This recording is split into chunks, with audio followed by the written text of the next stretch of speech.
Bueno, la clase pasada lo que habíamos visto era brevemente que había que distribuir los datasets en entrenamiento, desarrollo y testeo.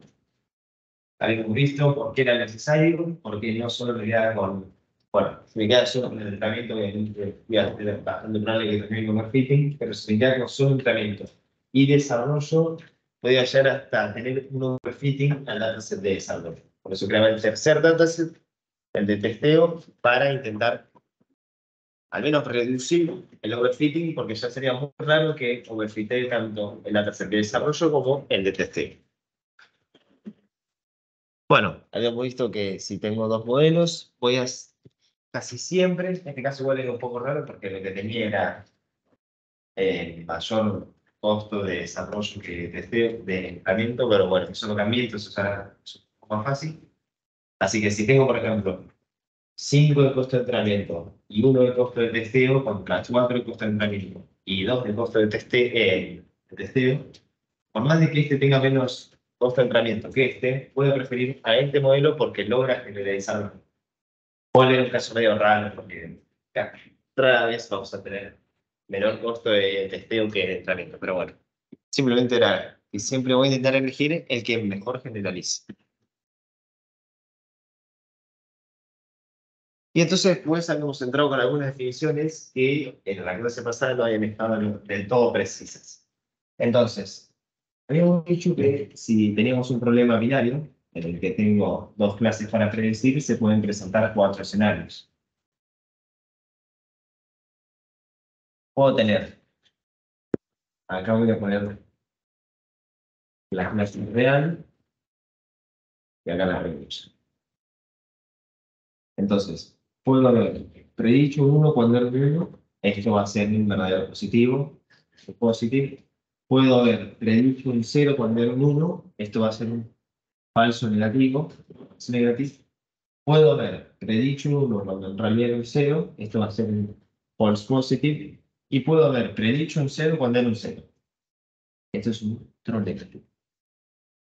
Entonces después habíamos hablado de lo que era la precisión y el recall. El recall, al final, la definición es exhaustividad. Es cuán o sea, la exhaustividad de nuestro modelo a la hora de predecir los verdaderos los positivos. Entonces, la definición como tal de la precisión de mi modelo es de todos los casos en los que yo predije un 1, o sea, de todos los casos en los que yo predije 1, que sería esto.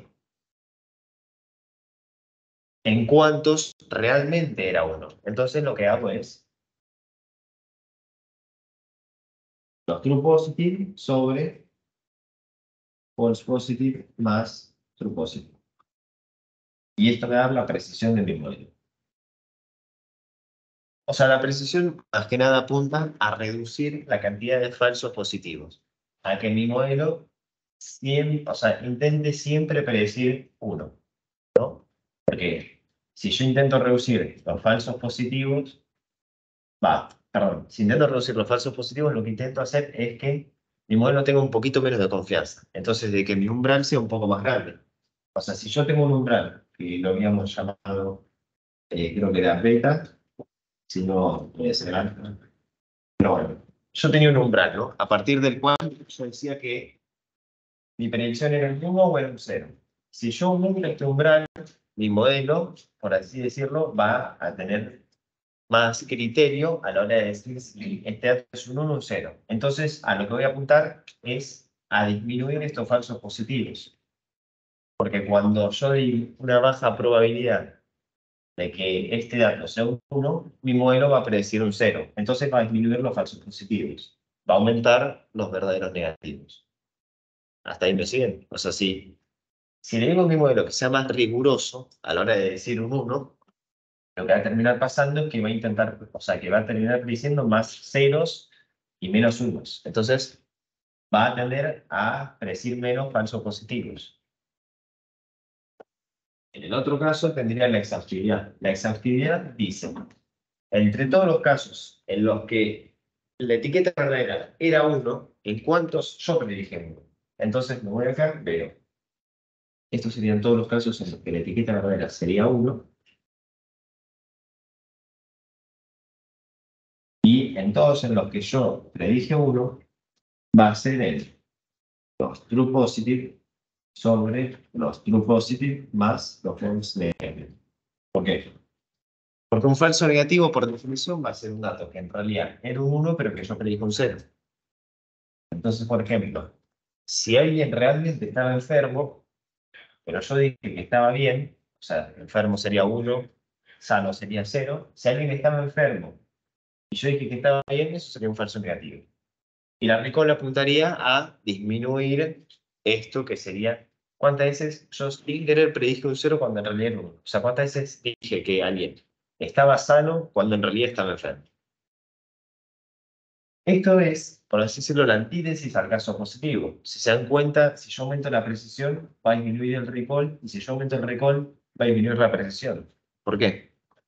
Porque vamos a tener que jugar con este parámetro beta, que sería el umbral, y cuando juego con beta, lo que termino haciendo es o aumentando, o disminuyendo los falsos positivos o disminuyendo los falsos negativos. Pero con ello aumento uno de los dos. Igual ya vamos con eso.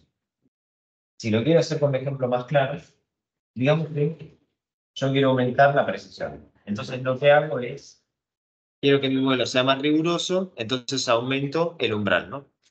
Si aumento el umbral, lo que va a terminar pasando es que, por ejemplo, digamos que mi umbral es de 0,8. Entonces, si el modelo no tiene un 80% de seguridad de que es un 1, no va a aparecer 1, va a aparecer un 0. Y tengo dos casos. Tengo un caso de un dato que es en realidad un 0 y que tiene probabilidad 0,7, por lo tanto va a ser predicho como 0. Pero tengo otro caso, un dato que es un 1, que se predijo con probabilidad 0,75 y que por ende el modelo también va a predecir como un 0. Entonces, acá tendría dos escenarios. Uno en el que mi modelo predijo bien, otro negativo, y otro en el que mi modelo, porque el umbral era muy grande, predijo mal y terminó causando un false negative, porque era un dato positivo en el que estaba enfermo y que le habíamos predicho 0,75% de probabilidad de que esté enfermo.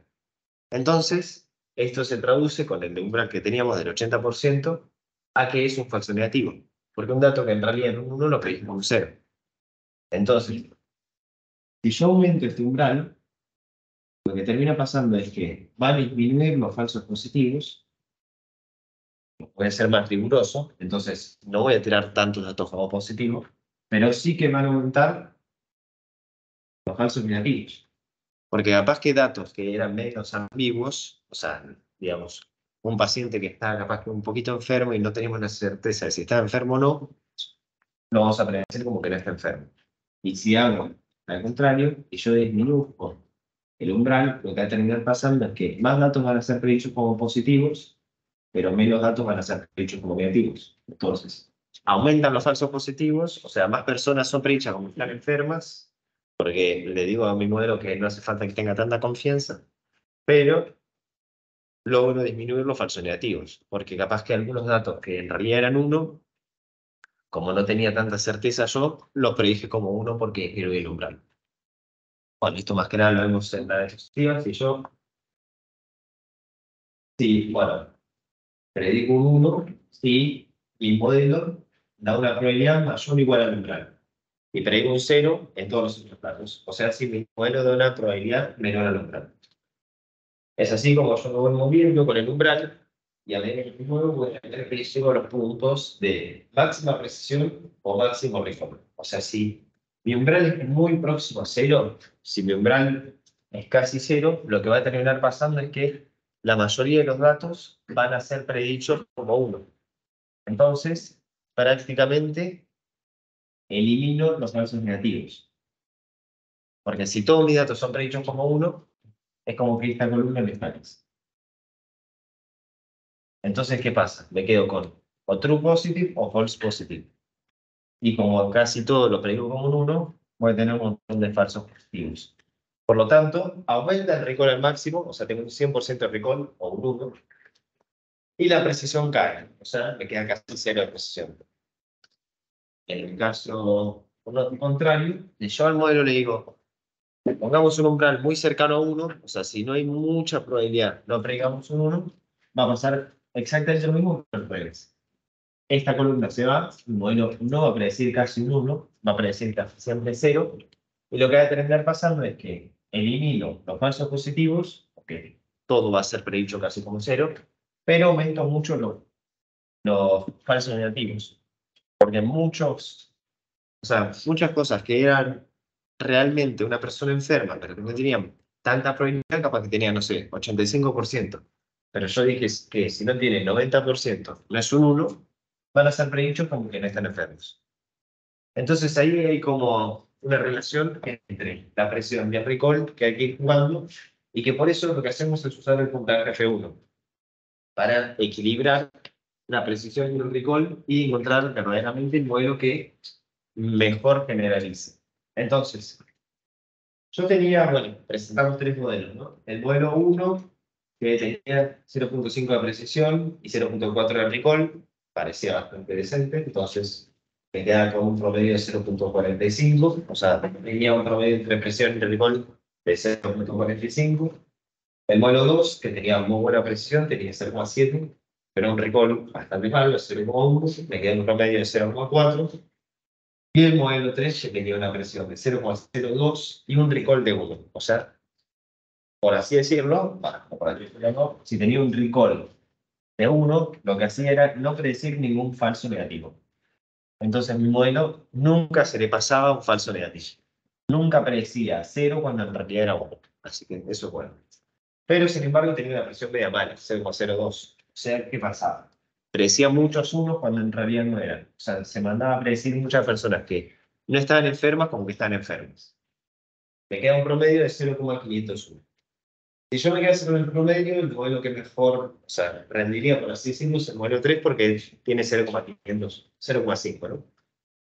Pero si tomo el puntaje F1, que lo que hace es equilibrar la precisión y el recall, y le da el mismo peso a las dos, y es un punto medio, logro ver que el primer algoritmo tiene un puntaje F1 de 0.44. O sea, como tuvo un buen balance entre recall y entre precisión, va a tener un buen puntaje F1. El modelo 2 tenía mucha presión y poco recall. Eso se ha reflejado en el puntaje F1. Tiene 0.175. Y el modelo 3, que tenía muy mala presión, pero excelente recall, y parecía en promedio ser el mejor, tiene un muy bajo puntaje F1, 0.03. Y esto se debe a que el puntaje F1 le presta tanta atención a los falsos positivos como a los falsos negativos. Y va a penalizar a los modelos que predigan muchos falsos positivos o muchos falsos negativos. O sea, no le importa tanto si predijiste pocos de estos, sino si predijiste muchos. O sea, capaz que el modelo no predice ningún falso negativo, pero si predice muchos falsos positivos, no va a ser tan útil. Esto se ve reflejado en el puntaje F1. De todas formas, para que quede escrita, la fórmula del puntaje F1 va a ser 2 por la precisión y el recall va sobre la presión más simple. Es bastante simple. Uno calcula la precisión y el recall, como se vio acá, y después hace 2 por ellos y lo divide por la suma. Entonces, bueno, nuestro mapita de la ruta de aprendizaje, lo que habíamos visto en la última clase era subdividir los datasets, y lo que estuvimos viendo esta es forma de elegir los modelos según la precisión, el recall o mejor el puntaje F1. Entonces, como nos sobra un poquito de tiempo, nos vamos a meter en lo que es el sintonizado fino o el fine tuning y el transfer learning o la transferencia de aprendizaje. Los objetivos serían cómo y por qué funciona el fine tuning y analizar el concepto de la creación de datos. Entonces, ¿por qué funciona y qué es el transfer learning? La transferencia de aprendizaje es cuando nosotros tenemos un modelo que ya fue entrenado con datos y lo que queremos hacer es reentrenarlo para otra tarea. Por ejemplo, como se muestra acá en la imagen, tenemos un modelo que fue entrenado para predecir perros, o sea, para predecir si una foto pertenece o no a un perro, o sea, si en la foto hay un perro o la foto no es de un perro. Y ahora en realidad no quiero predecir tanto perro, sino que quiero mandarme más con los datos. Entonces digo, en vez de predecir perro, o sea, en vez de predecir si hay un perro o no en la foto, veamos si hay un gato o no en la foto. Esto lo hace el modelo de Machine Learning con mucha facilidad. Uno diría, no, pero si tengo una foto de un perro y tengo una foto de un gato, son muy diferentes porque el perro y el gato no tienen la misma forma, ¿o no? O sea, si estoy detectando personas, no quiero después mandarme a detectar sillas, porque son cosas totalmente diferentes, ¿no? No tienen la misma forma. Sin embargo, impresionantemente, casi todos los modelos de Machine Learning que comparten al menos la lógica, porque entre perro y gato la lógica sería que queremos detectar la forma, pueden ser usados para otras tareas completamente diferentes. O sea, si yo pasé de decir, si hay un perro o no en la foto, puedo pasar a decir, si hay un gato o no en la foto, o si hay un león o no en la foto. Cualquier otro animal o cualquier otra cosa que tenga al menos una forma más o menos animal. Y esto se logra porque lo que hacemos es, retiramos la última capa, la capa de salida, y la reemplazamos por una nueva. Entonces, nosotros tenemos todos estos pesos que ya están preentrenados, ¿no? Todas las neuronas azules ya fueron entrenadas previamente. Y también la rosa. Pero la rosa, que es la de salida, fue entrenada para predecir perros. Entonces, en la rosa lo único que tengo es una función sigma con sus respectivos pesos para predecir perro o gato. Entonces, no sé. Acá estaría el umbral y acá me dice, acá es perro y acá no es perro. Entonces, lo que hice fue, tenía esta última neurona en la salida, con su respectiva activación sigma.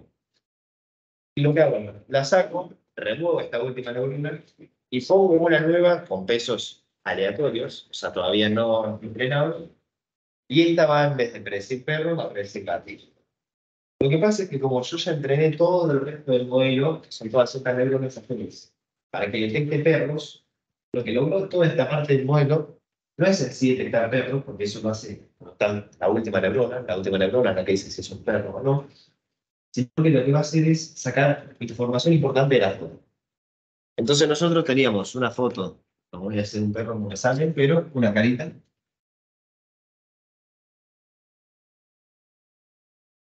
Teníamos la foto de una cara, y lo que mi modelo aprendió a hacer no es detectar, o sea, la última neurona sí que va a detectar como tal la cara y va a decir cara o no cara.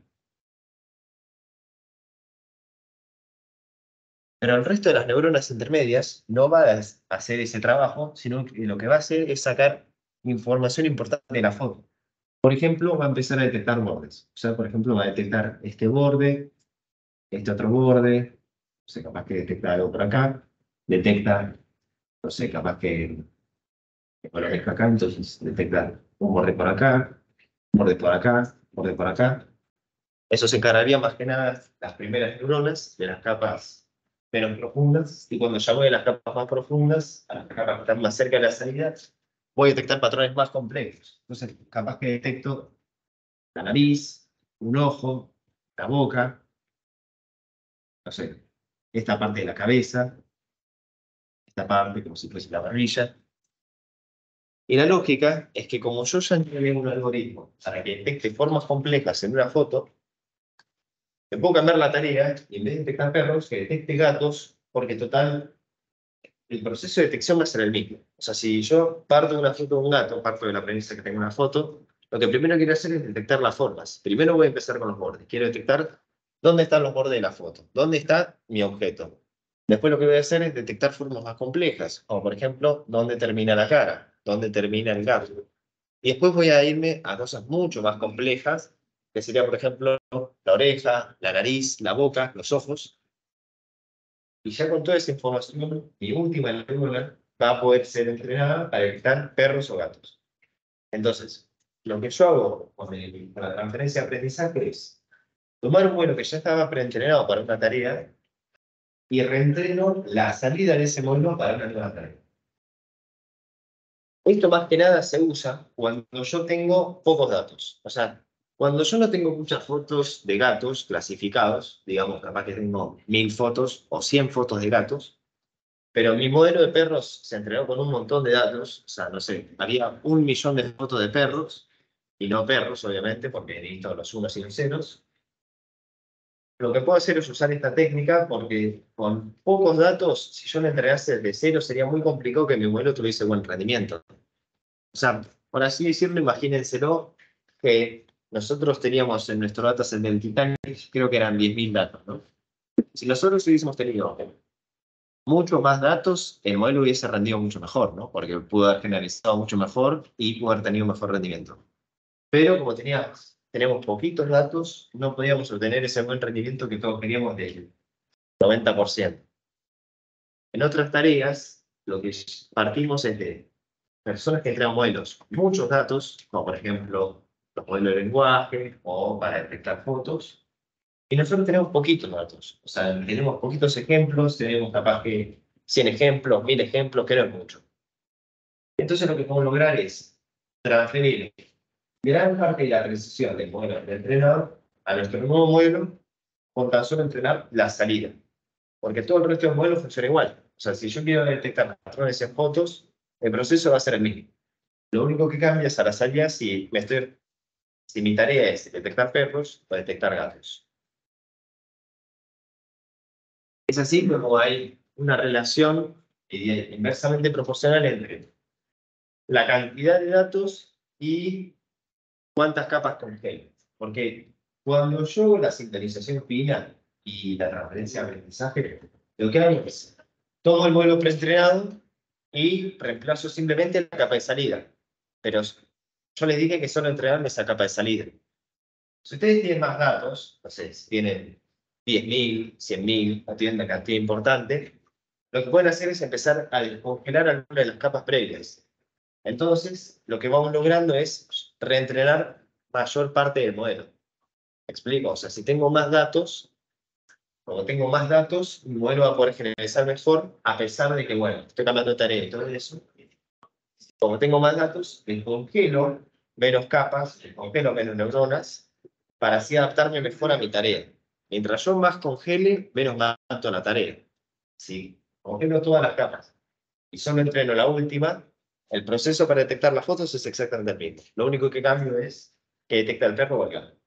Si descongelo capaz que más capas, lo que puedo hacer es ya sintonizar mejor a mi tarea, a detectar perros, a que ahora, por ejemplo, los bordes que detecte más para perros y no tanto para gatos. Son sutilezas menores, pero van a mejorar el rendimiento del vuelo exponencialmente. Entonces, si yo tengo más datos, lo sugerible sería descongelar menos neuronas. Y si yo tengo menos datos, o sea, tenía los 1000 ejemplos, voy a querer que se mantengan más neuronas y más capas congeladas, porque no tengo tantos datos como para que todas mis neuronas generalicen. Entonces le dejo la tarea a pocas neuronas o a la neurona de salida. Y después, bueno, justo algo que estábamos hablando hoy, que era la aumentación de los datos y el síntesis de los datos. Cuando yo tengo datos limitados, siempre voy a querer tener más datos, entonces mi modelo va a poder generalizar las cosas. Lo que puedo hacer es aplicar dos técnicas que son bastante útiles y que más que nada, bueno, se usan mucho en lo que es imágenes, y son la augmentación de datos y la síntesis. En la augmentación de datos lo que yo hago es, tomo datos que ya tengo en mi dataset y los aumento. O sea, les aplico transformaciones para generar los datos. Acá en la foto, por ejemplo, tengo la letra A, y a la letra A le apliqué ciertas transformaciones, y entonces ven que la A es reducida, la A está medio chiquita, la A está un poco como movida, acá está medio doblada, y acá está medio raro, como que está en diagonal. Todo esto es muy valioso para el modelo, porque si yo solo entreno el modelo con la letra A, mi modelo lo que va a esperar es que la letra A esté paradita y perfecta. Pero si yo le aplico todas estas transformaciones, logro que mi modelo flexibilice y generalice mejor para cualquier A. Porque, a ver, si ustedes ven cualquiera de estas A, van a saber decirme que es una A. Y esperamos que el modelo también sepa decir que es una A. Entonces, no solo la A perfecta, que esté recta, vamos a esperar que sea predicha con una A, sino que también todas estas A que parten de esta. Ya igual no voy a querer, por ejemplo, digamos que yo empecé desde esta A, muy difícilmente quiera que mi modelo, por ejemplo, esto lo prediga como una A. ¿Es una A dado vuelta? Sí, pero ustedes me dirían que esto es una A. No, o sea, ya no es una A. Entonces, todas las transformaciones que yo le aplico a los datos tienen que ser coherentes para que después mi modelo lo aplique como una A. O bueno, sea cual sea el caso. Pero tienen que ser coherentes a cosas que nos vamos a encontrar en la vida real. Porque esto es una A, ciertamente. Pero si uno ve esto, no lo va a relacionar con una A y tampoco espera que el modelo lo relacione como una A. Se parece más a una B que a una A. Entonces, preferimos que el modelo se quede con datos que son realísticos y no empezar a crear datos porque sí. Porque si yo le aplico distorsiones a estas A y hago que dejen de parecer A, el chiste de la aumentación de datos ya se perdió porque ya no estoy trabajando con As, estoy trabajando con otro tipo de datos. Entonces, la lógica de documentation es aumentar mi dataset aplicando transformaciones a los datos ya existentes para crear datos que pueden llegar a aparecer en un futuro y así mi modelo va a flexibilizar mejor y además va a obtener más datos de entrenamiento.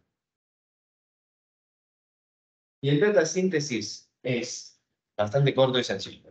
Lo único que hacemos en el data síntesis es crear datos sintéticamente. O sea, por ejemplo, estas A las escribí yo con la mano, desde la computadora, ¿no? Pero la idea es que uno se pone a escribir él mismo los datasets, entonces se escribe sus propias A, y las A son reales, son bastante realistas. Todas estas A uno las podría ver. Igual capaz que no tanto, está media rara. Pero todas parecen más o menos A, y uno espera que el modelo prediga As. Si yo le pongo una foto de esta, debería poder saber que es una A. Como también si le pongo una de estas.